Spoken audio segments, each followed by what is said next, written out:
deux trucs. Il y a un certain nombre d'éléments qui sont donnés dès le tout début du film, dans les premières séquences.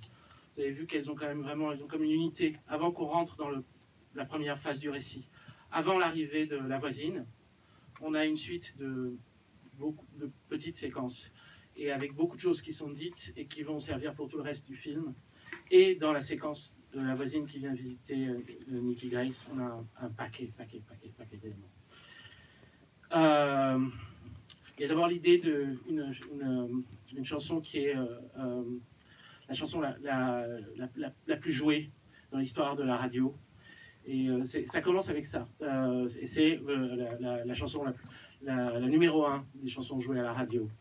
Et on a ça juste après qu'on a le projecteur qui balance de la lumière. On entend ce truc-là, on voit le sillon qui tourne. Et après, on passe sur le feuilleton.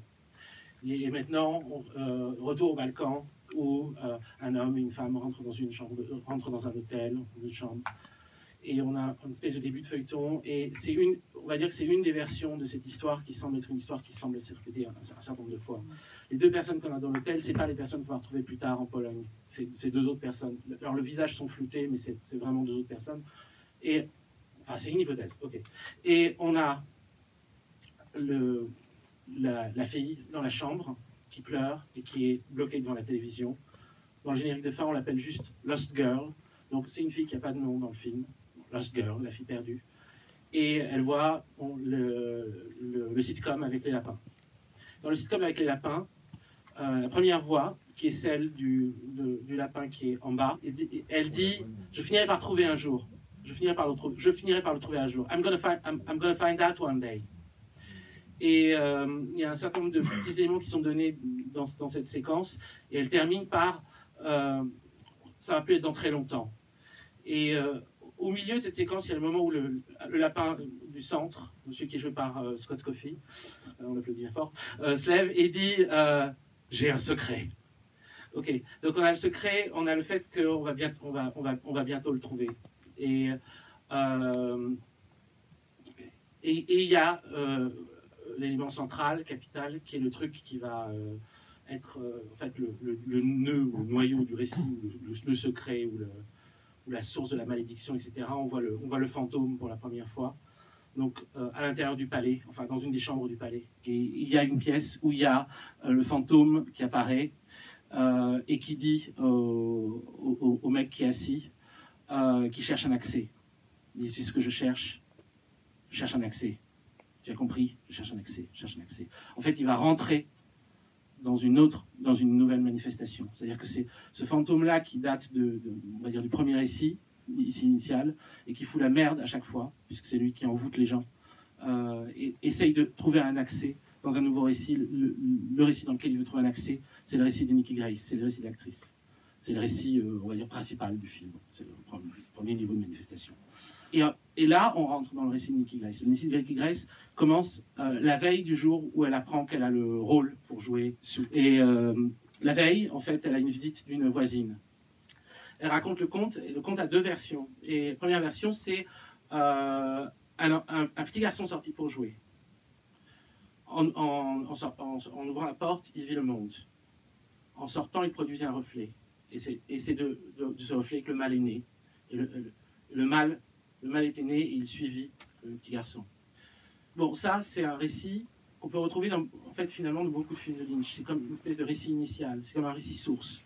En particulier, pour ceux qui ont vu la série Twin Peaks, bravo, c'est formidable. Dans la deuxième saison, grosso modo, quand on enquête sur Bob, en fait, on a un récit qui est donné par Leland Palmer. Leland Palmer, on va savoir c'est Bob. Mais, spoiler, pardon. Mais Leland dit, quand il voit une image de Bob, il dit, ce mec, je le connais, je l'ai vu quand j'étais enfant, quand j'allais jouer à côté de la maison de mes grands-parents. Il venait, il dit, est-ce que tu veux jouer avec le feu, petit garçon, est-ce que tu veux jouer avec le feu? Donc c'est une espèce de récit source, le récit de l'enfant qui sort pour jouer, l'apparition du double ou du reflet, doppelganger, enfin tous les mots que vous voulez donner, et la naissance du mal, et le mal qui le poursuit. Le premier récit qu'elle donne, c'est une sorte de récit source qui vaut de façon générale. Le deuxième, elle dit la variation, et la variation, c'est ce film. Elle dit une petite fille sortie pour jouer. Et après, elle donne quelques éléments perdus sur la place du marché. Et après, elle dit, et c'est dans la ruelle, derrière, vous savez, qu'il y a le chemin vers le palais. Mais ce n'est pas quelque chose dont on se souvient facilement. Et après, elle enchaîne sur le fait qu'on oublie toujours quelque chose. Et c'est parce que cette chose a été oubliée qu'elle se répète. Surtout, c'est surtout ça. C'est-à-dire, la cause, la source des répétitions, la source des répétitions du récit, sont le fait qu'on a oublié le récit. Et tout change quand on commence à se souvenir. Absolument tout change quand on commence à se souvenir. Et c'est ce qui va se passer dans Inland Empire. Et c'est ce qui fait la spécificité d'Inland Empire. C'est pour ça qu'on accède au palais dans Inland Empire. À la différence de Lost Highway ou de Mulholland Drive, où les personnages sont enfermés encore dans le cycle du récit qui va se répéter ou qui va prendre des formes multiples à l'infini, parce que les personnages ne sont pas en mesure de se rendre compte que ce récit est un récit qui est en train de se répéter, qu'il y a quelque chose dans ce récit qui fait qu'il est en train de se répéter, qu'il y a une raison à ce qu'il se répète.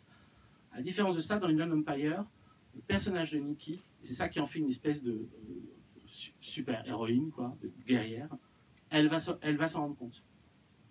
En fait, on a un premier récit. Ok. Le premier récit, c'est celui de Nikki Grace, une actrice qui est engagée pour un film, On High in Blue Tomorrows. Ce film, il est maudit.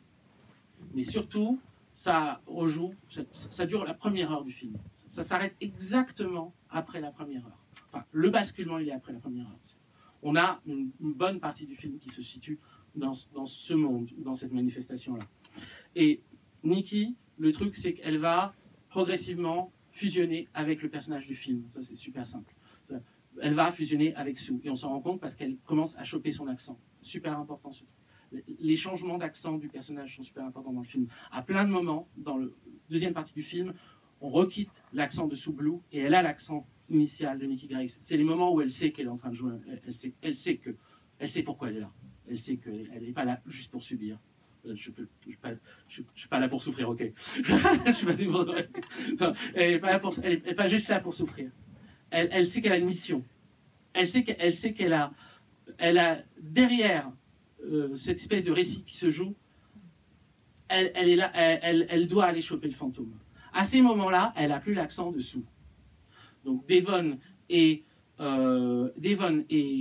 Grace, et Nikki Grace, dans leur système de séduction, ils rejouent le récit de Sue et Billy.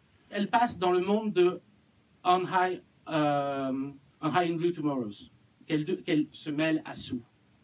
Là, on a un deuxième récit, et celui-là déjà, il est plus difficile à suivre, parce qu'il y a les deux voix qui sont prises pendant tout ce récit-là. C'est-à-dire qu'il y a, on va dire, le récit où Sue subit le truc de l'amour maudit, quoi, grosso modo, de cette espèce cette chanson d'amour maudite qui toujours recommence.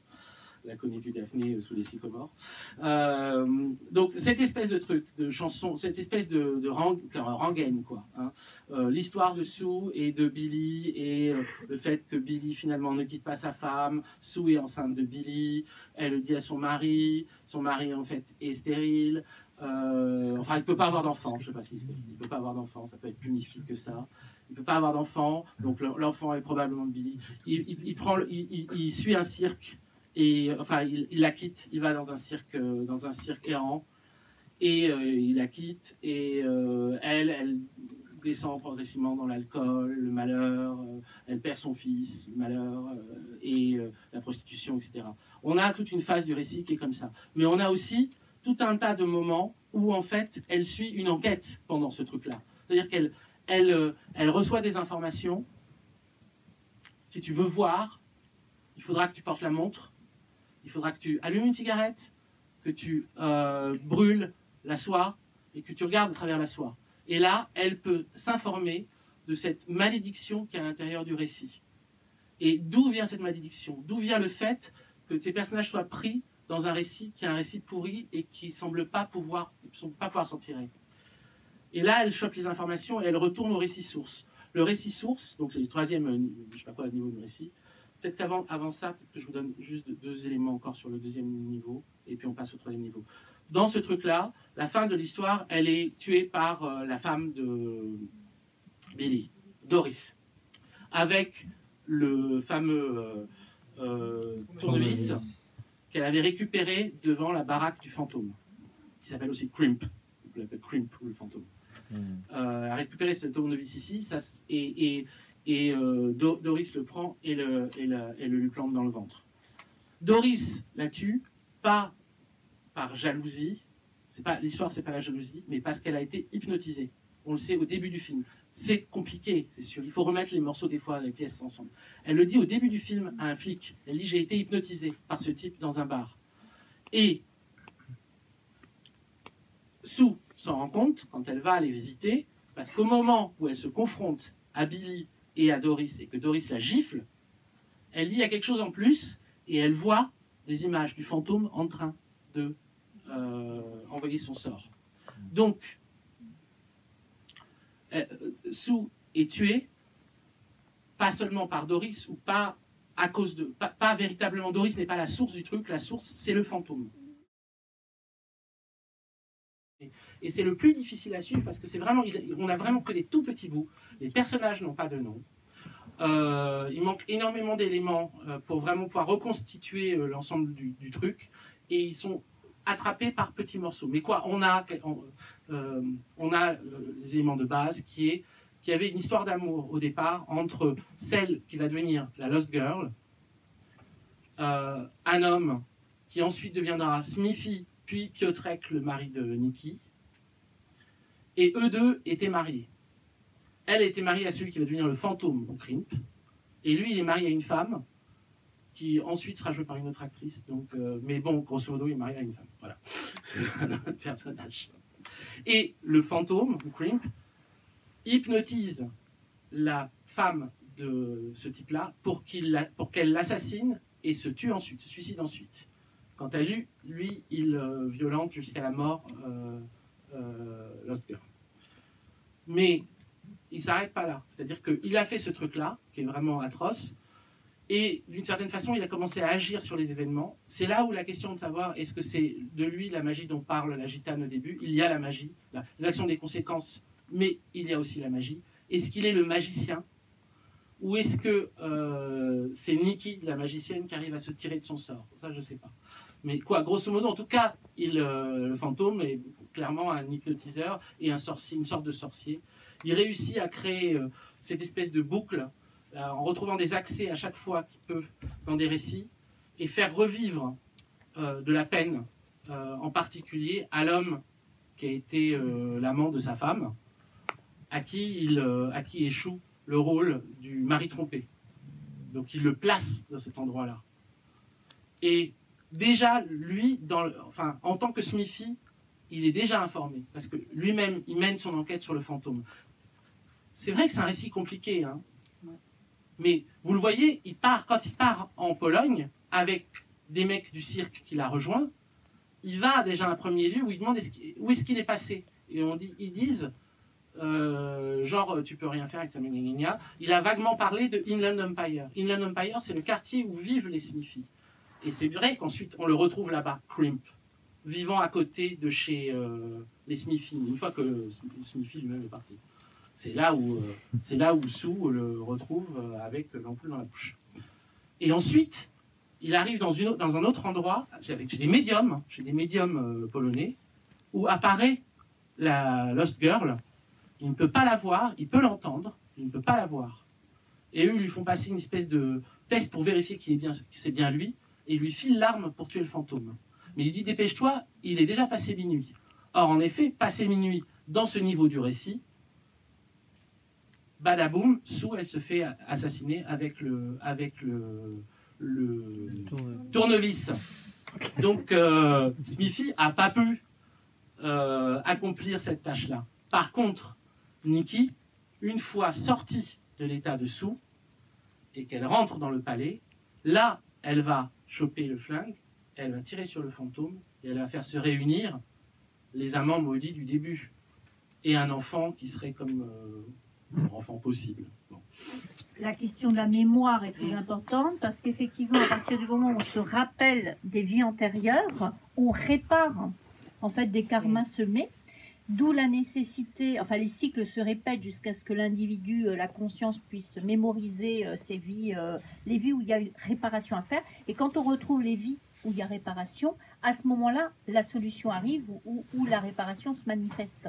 D'où la nécessité sans arrêt de dire que l'homme oublie et qu'il faut retrouver. Hein. Ça marche. Et là, effectivement, tout ce qu'elle revit, en fait, ce qui est extrêmement fort, c'est que elle a conscience qu'elle est en train de revivre des choses, puisque quand elle est dans la rue avec les prostituées, qu'il y a que les femmes rient parce qu'elles sont complices, c'est genre, mais tu vois pas là que tu es en train de revivre un truc, c'est le scénario dans le scénario, le film de ton karma qui redéfile. Et quand elle se voit dans une vitrine où elle se voit en train, je crois, de sourire, alors que elle est filmée, la caméra la filme en étant complètement en état second. Par contre, son identité apparaît dans la vitre du magasin, où là, enfin, on pourrait dire peut-être l'âme, parce que comme quand elle meurt, là, l'autre lui dit « j'ai vu la lumière en toi », etc. Donc, il y a un moment où le personnage atteint une conscience de vraiment faire réparation en revivant toutes les vies et en renouant les bouts du puzzle, quoi, en fait. Hein, mais aussi parce que dans chaque personnage, c'est un bout d'elle, en fait. Et pour moi, c'est pour ça que quand elle tire, en fait, il y a cette assimilation, cette fusion. Hein, voilà, un petit peu. Alors, une version... Ouais, ça marche.